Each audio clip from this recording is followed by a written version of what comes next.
I'm going to start out today with a quotation from Sir Walter Scott's 1818 review of Mary Shelley's brand new novel, Frankenstein, or the Modern Prometheus. Scott writes, "If Gray's definition of paradise, namely to lie on a couch and read new novels, come anything near truth, no small praise is due to the author of Frankenstein, who has so enlarged the sphere of novelistic enjoyment." Nearly 2 centuries later, Frankenstein has done a good deal more than enlarge our sphere of enjoying novels. Few works of literature have been so generative. Frankenstein's literary and cultural progeny includes countless adaptations from Victorian melodrama to Marvel Comics, as well as whole genres of artistic production from science fiction to the monster movie. Frankenstein has entered the English language as a generic noun, a typical name for a monster who's a terror to his originator and ends by destroying him. That's the Oxford English Dictionary. A common prefix, Frankenfood. It's become one of modernity's central myths, one of our major meditations on the question of this year's Humanities Festival, what makes us human? And part of what makes Frankenstein so powerful is that it asks and answers this question in so many different ways. Think about Victor Frankenstein, the mad scientist or the impassioned creator. On the one hand, one could argue that Victor fundamentally fails to understand what makes us human. In seeking to unlock the secret of life, he plays God and he tries to turn us into gods too, ridding humankind of its essential and maybe invaluable finitude. On the other hand, one could argue that this is the essence of humanity, to strive against natural limits to make or remake the world and ourselves. Or think about Frankenstein's creation, the monster at the center of the myth. By some obvious criteria, being born, for example, of a human mother, he's clearly not a human being. And yet Shelley takes her epigraph for the novel. Some of you will remember from Milton's Adam, "Did I request thee, maker, from my clay to mold me man?" Of the many things we could say about this use of Paradise Lost, the most obvious is that it makes the monster, rather than Victor, the paradigm of human being. Could our artificial creations be more human or more humane than we are? This is a question that's familiar from a whole strain of science fiction spawned by Shelley's novel. Think of Margaret Atwood's recent Mad Adam trilogy that's interested in that thought. The possibilities for asking and answering the question of what makes us human with Frankenstein are dizzying, perhaps inexhaustible. We certainly won't exhaust them here, and I'm happy to talk in any direction that interests you after. This will necessarily be selective. I'm going to take you through one way of thinking about that question in the novel. I want to go back to some of the particular concerns and strategies that Shelley, I think, has in mind when she raises the questions she does about making and unmaking human being. This is a novel that, for its almost 200-year life, is better known than it's been read, and so I kind of want to dive back into its own terms and its own moment, taking some ideas from the book itself and from the wider intellectual context. And again, I'll move through some of those somewhat swiftly, and I can talk more about them after. I want to begin by noting that whatever we think of Victor's pursuits, whether they be noble or ignoble, in his terms at least, they are fundamentally human-centered. He tells us that he sets about the creation of a human being in the hopes of banishing disease from the human frame and rendering man invulnerable to any but a violent death. But something immediately goes wrong. As soon as his creation comes to life, Victor no longer sees it as a human being, but as a monster. There's a kind of interesting succession of terms that Victor uses when he describes what happens when the creature comes to life. First, he tells us, "The lifeless thing lay at my feet. Then I saw the dull yellow eye of the creature open. Unable to endure the aspect of the being I had created, I rushed out of the room." Shortly after, he looks through a window where he says, "I beheld the wretch, the miserable monster whom I had created." In the span of 2 very quick pages, Victor goes from calling his creation a human being to calling it a lifeless thing, a creature, a wretch, a monster. And for the rest of the novel, he goes on to call it all kinds of names: demon, devil, fiend. Monster, though, is the term that he uses most often, and it's the one that has stuck with us. Not for nothing, this is the start of the whole monster movie industry. So the questions that I want to think about today stem from this scene and from all of those names. How did Victor set out to create a human being and end up making a monster? How does one distinguish, more basically, a monster from a man? What is a monster? What does that mean in Shelley's moment and in Shelley's novel? In that opening scene, at least, being a monster has nothing to do with what the monster does, with the string of murders he goes on to commit. Instead, it seems most basically to have to do with what Victor sees. "I saw his eye, I beheld the wretch, the miserable monster," he says. At least in this initial moment, what makes Victor's creature a monster has to do with what he looks like, whatever it is that makes his aspect, his physical features, or his form something that Victor cannot endure. And so today I'm going to talk a little bit about the way that Shelley connects the question of monstrosity to looking and especially to being looked at. And I'm going to start by moving away from the novel for a little bit to give some context to this connection between monstrosity, vision, and the limits of human being. And what I want to propose is that the problem of the monster is linked in this moment, in the beginning of the 19th century, in Shelley's moment, really to the rise and the dominance of empirical methods of knowing the world. These methods are very much still with us. They're so familiar and pervasive that it takes some effort to imagine their novelty in the early modern period.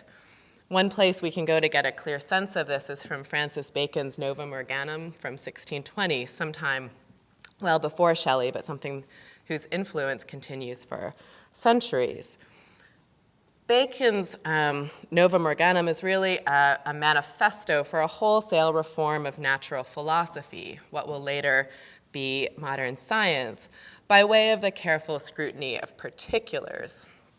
So for centuries, the kind of dominant model for natural philosophical knowledge was concerned first and foremost with general principles and established axioms. This is where knowledge begins and ultimately where it resides. And Bacon comes along and insists that we must radically rethink how we know the world. True knowledge starts with the empirical observation of particular things, and only slowly, by way of induction, can we build up from those particulars to general principles or laws. So for our purposes, 2 things are important about this new method. The first is that it gave a privileged place to particular instances or irregularities in nature, what natural philosophers often called marvels or wonders or monsters. And these could really be anything from comets, irregularities in the sky, to so-called monstrous births, which was a period term and a kind of cultural obsession with infants who were born with different kinds of irregular shapes, conjoined twins or an extra limb. The second important thing about the empirical method at this moment is that it's a primarily and fundamentally visual way of knowing about the world. We start by looking at particular things or happenings, and we group together the things that look alike. Bacon's Novum Organum is one of the founding documents of what becomes the Enlightenment, and we can see in it already the kind of visual metaphorics that become so dominant for the era. The ideal of seeing clearly and for oneself, of clearing away the obscurity of traditional forms of authority to ground knowledge in the evidence of one's own eyes. It's difficult to overstate the influence of this new method on 17th and 18th century intellectual life in general, and natural philosophy or science in particular, and this is something that Shelley is really interested in. And I want to look at just a couple of instances, places that manifest this influence in ways that help us to see how the rise of this empirical way of knowing generates the monster as a particularly acute problem in the period, a kind of stubborn particular that doesn't easily fit into existing categories or concepts. And the first comes from one of the preeminent texts of English empiricism, John Locke's essay concerning human understanding. It's a book Shelley read, like most intellectuals of her day. Among other things, it's an empirical account of how the mind and its contents develop. It becomes a sort of important text for what will later become the discipline of psychology. Like Bacon, Locke insists that all knowledge begins from our observation of particular things in the world. We only come up with general categories, what Locke calls species, by grouping things together that look similar. And the category Locke uses most often to talk about this is the human. And these are his words. He argues, the idea in our minds of which the sound man in our mouths is the sign is nothing else but an animal of a certain form. This argument that the human being is nothing else but an animal of a certain form, a certain shape, raises troubling questions for Locke and for his readers. What sort of form or shape is it that makes one human? Locke puzzles over this question, again by turning to think about so-called monstrous births and also changelings, which is a 17th century term for infants born with intellectual disabilities. And this is a kind of long quote from Locke, and I think an interesting one. I'm going to read it. Shall a defect in the body make a monster, a defect in the mind, the far more noble and, in the common phrase, the far more essential part, not? Shall the want of a nose or a neck make a monster, and put such issue out of the rank of men, the want of reason and understanding, not? According to the ordinary way of reasoning in this matter, people do resolve the whole essence of the species man into the outward shape. The well-shaped changeling is a man, again, the well-shaped infant who doesn't develop normally. The well-shaped changeling is a man, has a rational soul, though it appear not. This is past doubt, say you. Make the ears a little longer and more pointed, and the nose a little flatter than ordinary, and then you begin to boggle. Make the face yet narrower, flatter, and longer, and then you are at a stand. Add still more and more of the likeness of a brute to it, and let the head be perfectly that of some other animal. Then presently 'tis a monster, and it demonstrates with you that it has no rational soul and must be destroyed. Where now, I ask, shall be the just measure? Which the utmost bounds of that shape that carries with it a rational soul? What sort of outside is the certain sign that there is or is not such an inhabitant within? In a moment like this, Locke seems really dissatisfied with shape as a criterion for deciding the bounds of the human species.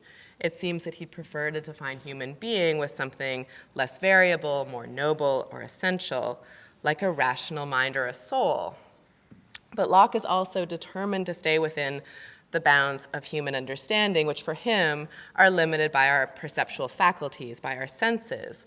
We can't, he acknowledges, see in any straightforward way a mind or a soul or the inhabitant within. All we can see is shape. This may not be a particularly comforting or certain way of deciding who or what is human, but Locke very often suggests that it's the best we can do. My second example of the way that monsters appear in the period comes from natural history, another discipline that's really taking on a more modern form in this moment on its way to kind of becoming what is for us biology. Earlier works of natural history from the Renaissance, say, tended to include all kinds of both cultural and natural information on animals and plants. So an entry on an elephant would describe its physical body and its habits, but also catalog all the common myths and stories and proverbs, medicines that were associated with a particular species. It's hard to kind of parse out the scientific from the literary or the cultural material. And it's not a distinction that matters a great deal then. In the 17th and 18th century, this approach gives way to a more restricted and empirical, and for us, identifiably scientific method that proceeded from observations about specimens to group plants and animals into general categories. One commentator famously characterized that kind of method of Enlightenment natural history as the nomination of the visible, giving names to things we can see. Carl Linnaeus is the key figure in this story. He's the figure who really systematizes this approach to natural history in his massive System of Nature, grouping plant and animal specimens together into species and genera according to what he calls observable characters, visible features like teeth and limbs and organs. Linnaeus goes down in history as really the founder of our modern taxonomy of binomial nomenclature and the designation of Homo sapiens, among other things. But I want to take a minute to look back at his original System of Nature. We can kind of see just how strange and difficult this project was in the period of taxonomizing animals and human beings with them. So what this is here is the first edition of the System of Nature from 1735. This is the animal kingdom. There's a lot one could say about it. I'm going to focus on the very top left-hand corner right now, the class of the quadrupeds. Linnaeus was infamous in his day for being really the first naturalist to systematically include human beings within the order of nature. So earlier natural histories didn't have an entry for human. And Linnaeus not only put human beings within the system, but very much within the system of the system of nature. So here, the human is classed with quadrupeds, animals defined by hairy bodies, 4 feet, viviparous and lactating females, and then in the order of anthropomorpha, we have human, the ape and monkey, and the sloth. So that becomes a category because all had 4 incisors. Many of his contemporaries were really outraged for the way that this figured man is entirely part of the animal kingdom, classified like any other species according to its body parts. The sort of one nod you get to something like human uniqueness, and it's hard to know whether it's a little bit ironic, is in his sort of listing of taxonomic characters for human. He writes the Latin nosce te ipsum, know thyself. That's us. So Linnaeus keeps enlarging and revising his work over the course of his life, and it's the 10th edition from 1758 that really becomes the sort of touchstone for future classification systems. And there's a few changes here I just wanted to point to that are really interesting. The first, he changes anthropomorpha to primate. We get that class here, and coins the term Homo sapiens, about which I'll say more in a second.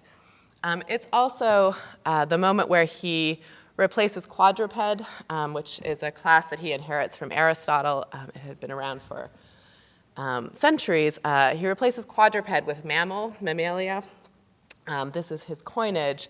And it's in part, it gets introduced as a concession to, again, critics who were really offended by describing human beings as 4-foot animals and not sort of respecting the distinction that seems important, that we walk, or at least as adults, we walk erect. So Linnaeus introduces the class of mammalia, which is its own very bizarre class. This is something that a historian of science called Londa Scheibinger has written really wonderfully about what it means that Linnaeus takes the breast, a character that is functional in only half the species and only for quite a limited amount of the time, and takes that to be the icon, really, of the highest class of animals. And part of what Scheibinger studies and thinks about is the kind of cultural politics behind that move.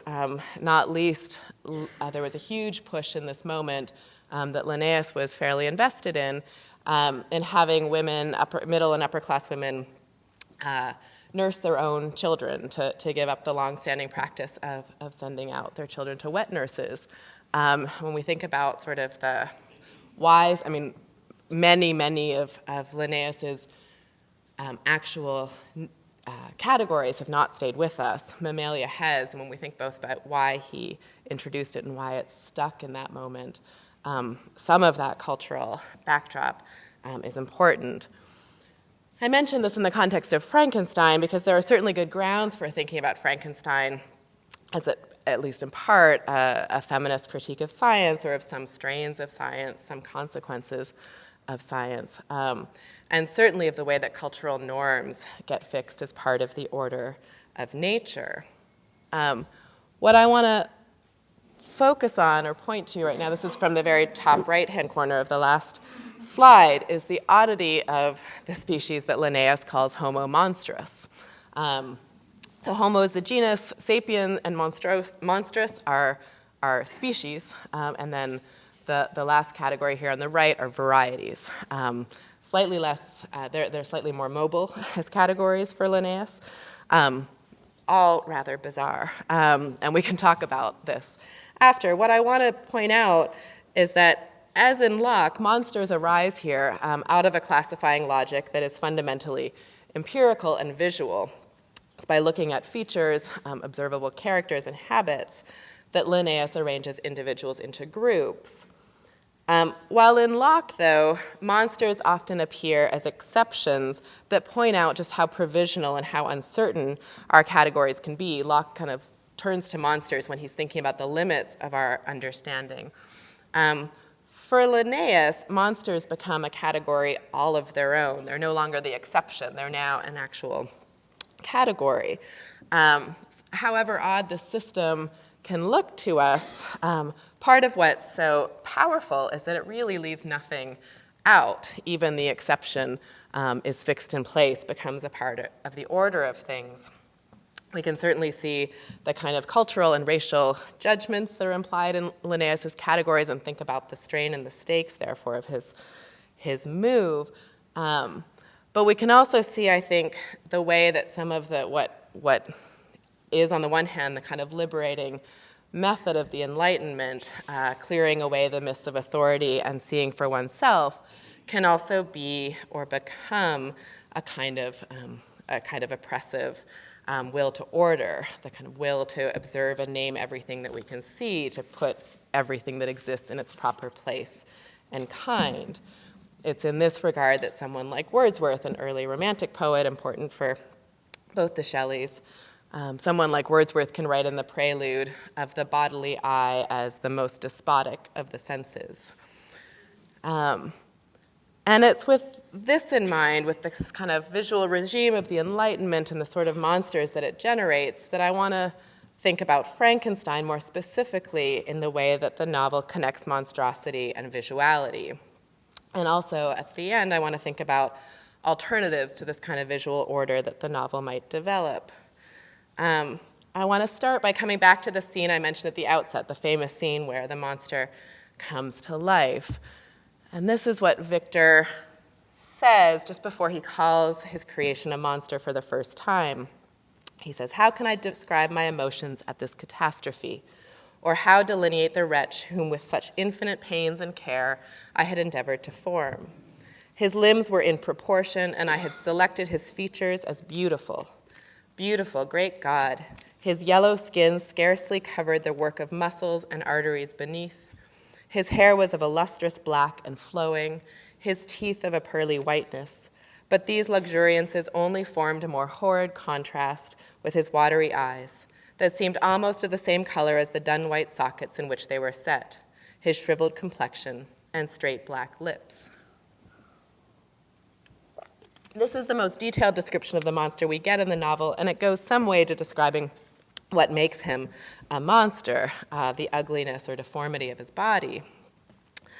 But Victor's description, on the one hand, details a host of kind of ugly features: yellow skin, flesh and blood, watery eyes, shriveled complexion, straight black lips.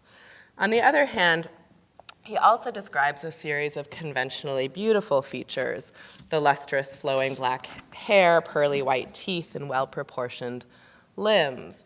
And this seems to me curious and worth pausing over, for Victor's creation is very much composed of both conventional and deviant characteristics here, something like Locke's portrait of the well-shaped man whose features are made longer and more pointed until, as he says, you begin to boggle. If you look closely, Victor's apparently detailed description raises all kinds of questions about what we actually are seeing here. Is this a man or a monster, and why? And these questions recur again and again throughout the novel. We get a ton of assertions of the monster's hideousness, but really very few descriptions to flesh these out. This is not a novel of a lot of visual detail. If we're not wholly sure what exactly he looks like, though, we never forget that the monster is an object to be looked at. His eyes are maybe a good place to think about this. They're described as yellow, dull, and watery. The body part most conventionally figured as expressive, as a kind of window to the soul in our familiar cliche. In the monster's case, the eye is stubbornly opaque and very unmistakably material.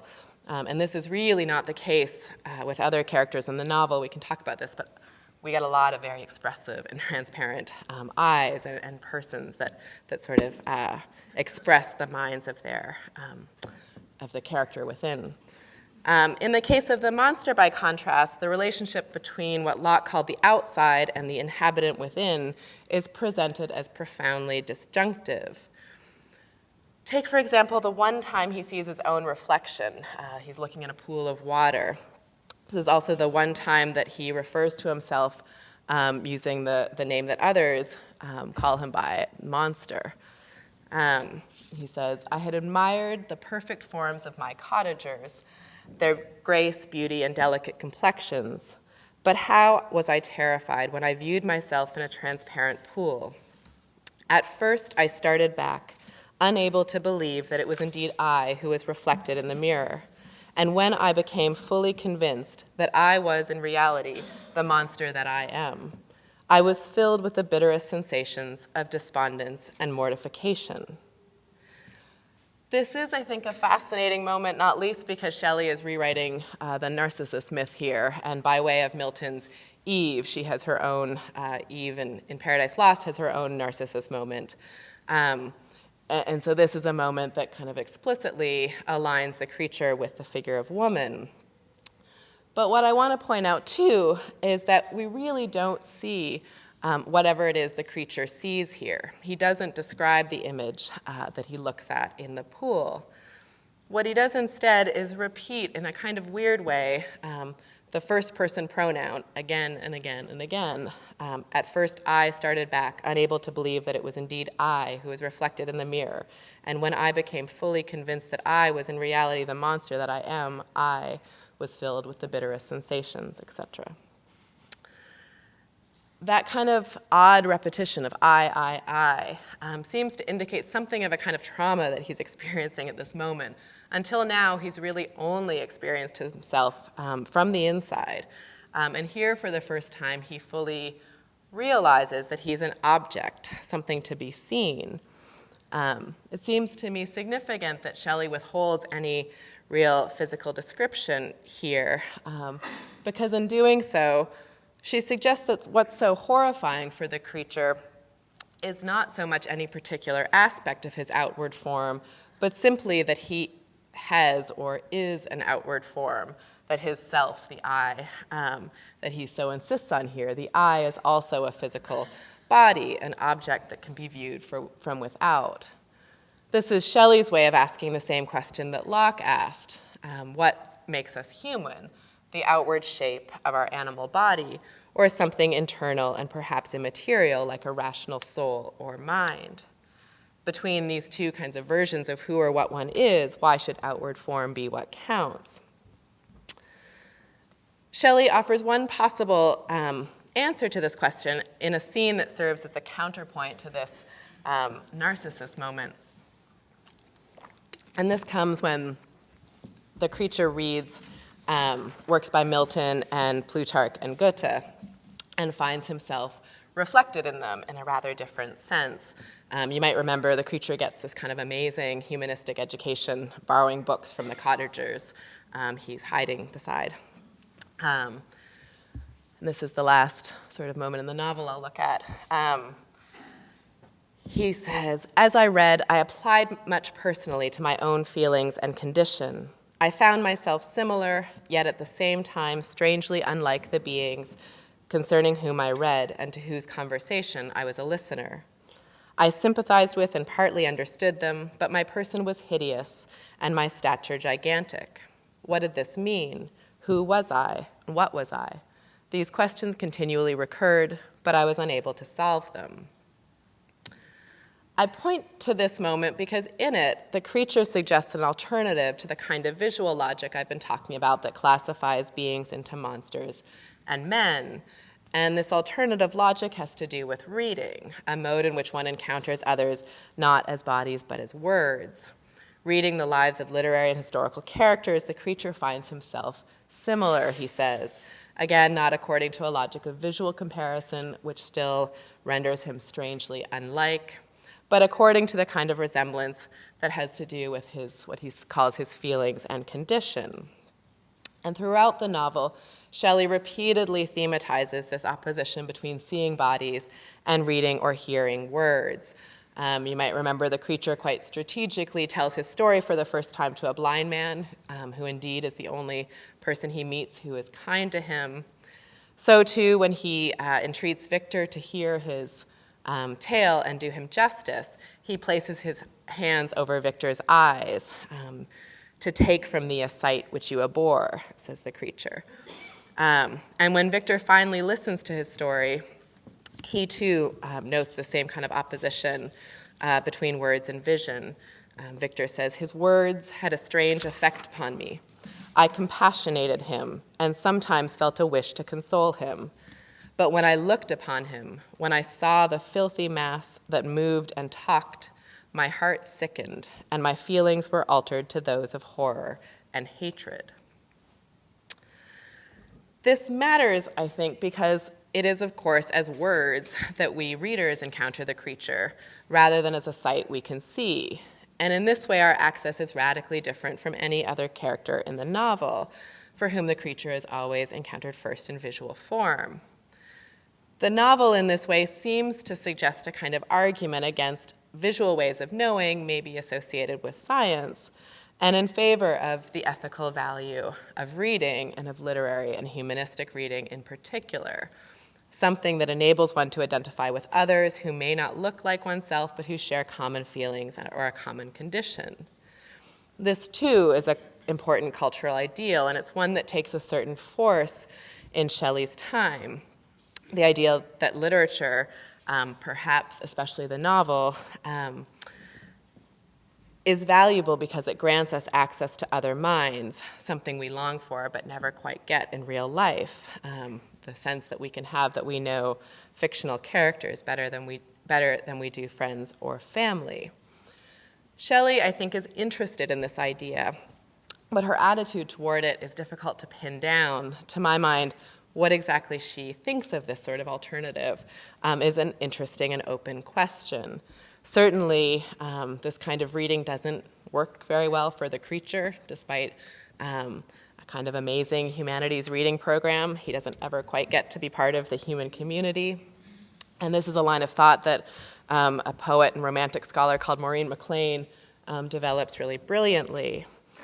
The novel leaves us with a number of big questions about what it means to be human and what the value of the humanities might be. Can we as readers of the creature's narrative compensate for its failures and cruelties? Can we redeem somehow what is essentially a tragic tale that ends with death and the dissolution of community?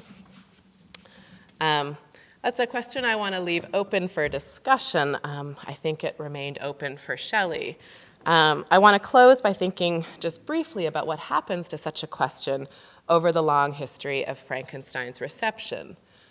Because, of course, Frankenstein has had a long and glorious afterlife in images, in theater and film, in comics and popular culture. So what happens to this whole kind of schema of words and vision when Frankenstein gets translated into visual media? I'm going to close with just a few images and a few observations. In 1823, so 5 years after the novel comes out, it has its first adaptation for the stage in Richard Brinsley Peake's Presumption or the Fate of Frankenstein. Throughout the 19th century, really, Frankenstein was better known from the theater than it was as a novel, sort of the way it, in the 20th century, is better known as a film than it is as a novel. This is an image from that first production. This is another from the printed edition. You get something similar, a similar kind of iconography in the frontispiece to Shelley's 1831 edition of the novel. What seems striking about these images to me, in part, is that the monster's not especially monstrous as a figure. But he really is, very much an object to be looked at. In all of them, he's kind of a spectacle on display, fronted. We get a focalized, we're always looking through Victor's gaze, sort of at him, presented for our view. Peake's Presumption does a couple of things that are interesting and that sort of stay with us in our way of receiving Frankenstein. It introduces the figure of the lab assistant that we often have in the Frankenstein story. It also makes a much clearer moral out of the tale than you get in Shelley's novel. But the thing I think that's perhaps most significant is that it silences the monster. He becomes an entirely silent character who communicates by gesture and some inarticulate sounds. This kind of silencing of the monster persists through something like Boris Karloff's quite iconic portrayal in the 1931 film version. At the same time as the visual representation of the monster gets marked as increasingly monstrous in different ways. The bolts on Karloff, or the very elaborate stitching of De Niro in Kenneth Branagh's version. There's a lot we can talk about in these changes and how they affect our understanding of the story. I want to end with one last image and one last adaptation that works really differently. And this is contemporary artist Glenn Ligon's study for Frankenstein from 1992. Ligon is best known for text paintings like this one, quotations stenciled on a large canvas over and over again with increasing blurriness. Most often he takes passages from African-American authors, like this line from Zora Neale Hurston. I feel most colored when I am against a white background, when I'm up against a white background. Or from works that deal explicitly with race. This is from John Howard Griffin's 1961 memoir of a journalist traveling around the South, passing as a black man and writing about the troubles he encountered. Ligon's text painting of Frankenstein is interesting. To my knowledge, which may not be complete, but to my knowledge, it's his only use of a text from a white author from a work that doesn't explicitly deal with race, although there's a long and important history of thinking about Frankenstein as a novel about race, and Ligon's use seems to get that the monster for Shelley and for us is at least partly a product of the kind of regimes of visual classification that allow us to ask about fellow human beings, whether or not they count as human. Ligon has compared his text paintings to film adaptations, and in the context of Frankenstein in particular, that seems interesting to me because, of course, he gives us the creature here as words rather than as an image. And in this, Ligon seems attuned to the suggestion I've made that in Frankenstein we get a kind of argument about the possibility of words, of text, to enable sympathy more readily than vision. He too seems interested in this kind of cultural longing for literature to transcend visual markers of difference like race and enable identification with something like pure voice, something essential and human in each of us. The line here from the creature, sometimes I wish to express my sensations in my own mode, but the uncouth and inarticulate sounds which broke from me frightened me into silence again. So we get this very eloquent line of the creature's own sort of coming into language. At the same time, this painting troubles that notion, I think, because here that voice proceeds as we go down the canvas to silence. The text kind of becomes image, an abstract image of blackness and pigment. The creature's very moving eloquence kind of becomes sheer materiality. And to me, this seems a sharp insight into Frankenstein. It gets Shelley's interest in, but also uneasiness, I think, with the idea that text or reading, encountering others as voice or words, might achieve sympathy in ways that vision closes down. I think partly what both Ligon and Shelley urge us to recall in doing this is the very obvious but also difficult fact that, like the creature, we too are material beings who suffer a lack of fit between our sense of ourselves and the physical animal body that subjects us to death and disease and the observation of others.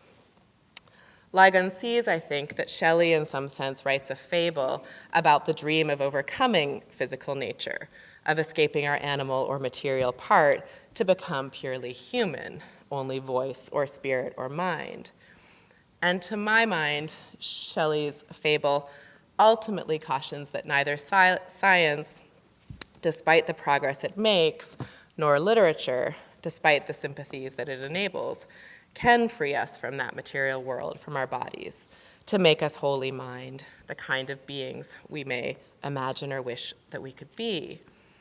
Instead, I think Shelley warns that this dream of overcoming the physical body is a fantasy with dangerous consequences, not least for the way that it makes it possible for us to regard other bodies in the world as alien, even monstrous beings. Thank you.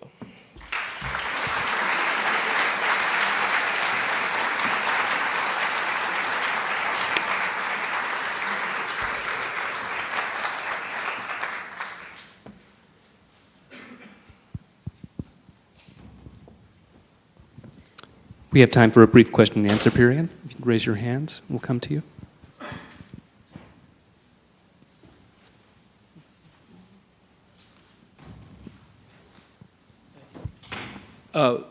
Frankenstein makes some speeches regretting what he's done with his knowledge of natural philosophy, and the creature seems not to be unhappy until he gains knowledge of how he's perceived. Is there a sense that this is some kind of warning about the Enlightenment? How concomitant is this with Romantics and the 1800s philosophers with people rebelling against Enlightenment and knowledge above all else? Thanks. Yeah, I mean, I think that's certainly right, and that's partly. The short answer is yes, absolutely, and this I kind of started with this famous etching from Goya.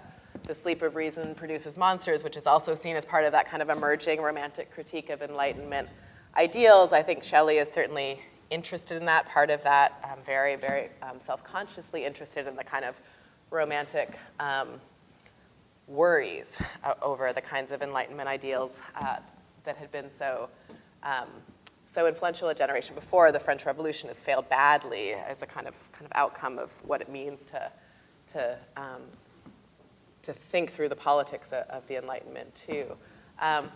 She's complicated. She's sort of equally steeped, I think, in Enlightenment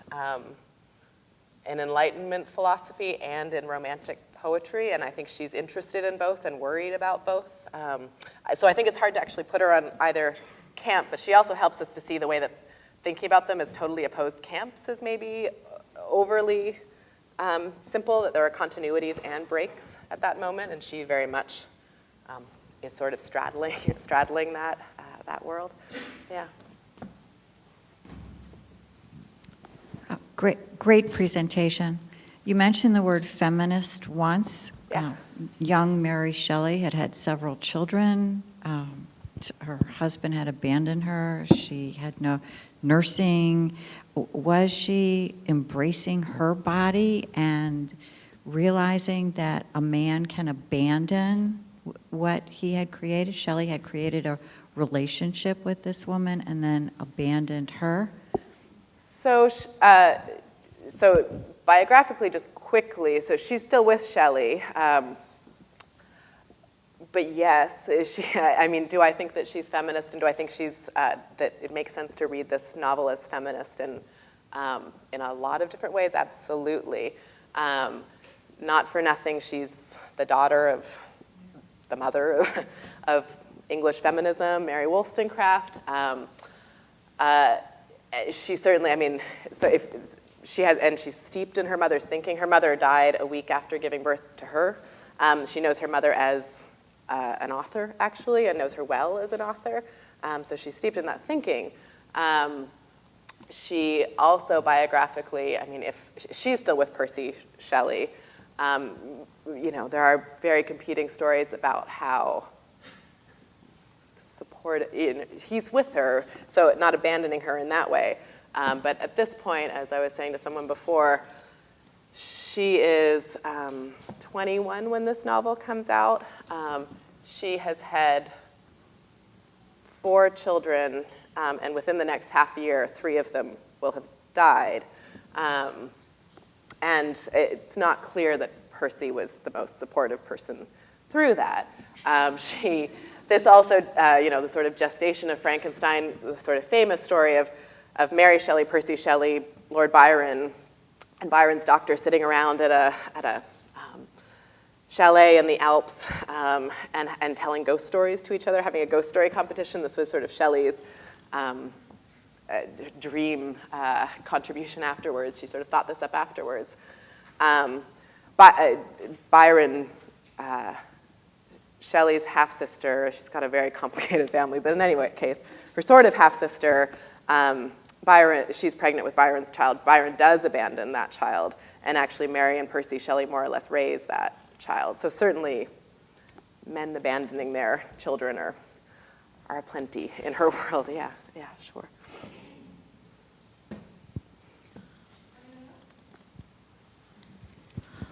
One of the more recent adaptations of Frankenstein I've seen was a play done in London with the National Theatre, in which 2 actors alternated the role of Frankenstein and his monster every other night. What do you think that adds to the creator and the creature? Right. Yeah, that's great. I mean, I think that is certainly there in the novel, right? The way, I mean, it's there too in the way that the story has stuck with us. You know, I remember being a high school student, being sort of wrapped on the knuckles for calling the monster Frankenstein. You know, when I was a kid, I just thought Frankenstein was the name of the monster, and it took me a while of reading to figure out that that's sort of a mistake that's been handed down, but it's a mistake with good grounds in the novel. It's very hard to tell the creature from the creator. They're doubles of each other. You can read it, you know, as the creator. Is the creature actually sort of psychically part of Victor? Does it make sense of them to think of them as independent beings? Does it make sense to think of them as somehow? They're certainly doubles of each other in complicated ways. And so that seems to me to be, and the kind of thing that I was trying to pick up in this talk, which is the way in which they both kind of go back and forth between being God or Adam or Satan. You know, they sort of exchange these roles that are mutually dependent on one another. Seems to me quite savvy as a way to think about staging that, to actually just bring that out visibly. Yeah.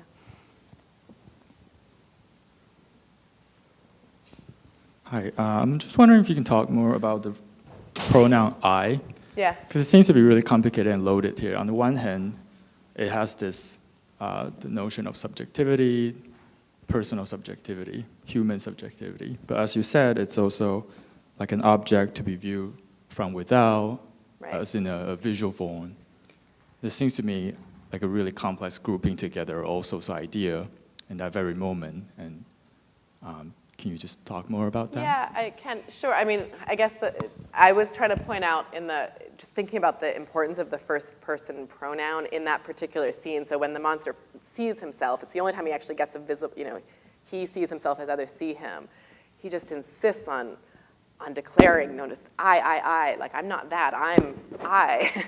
And there's a kind of stutter that seems to me very moving there.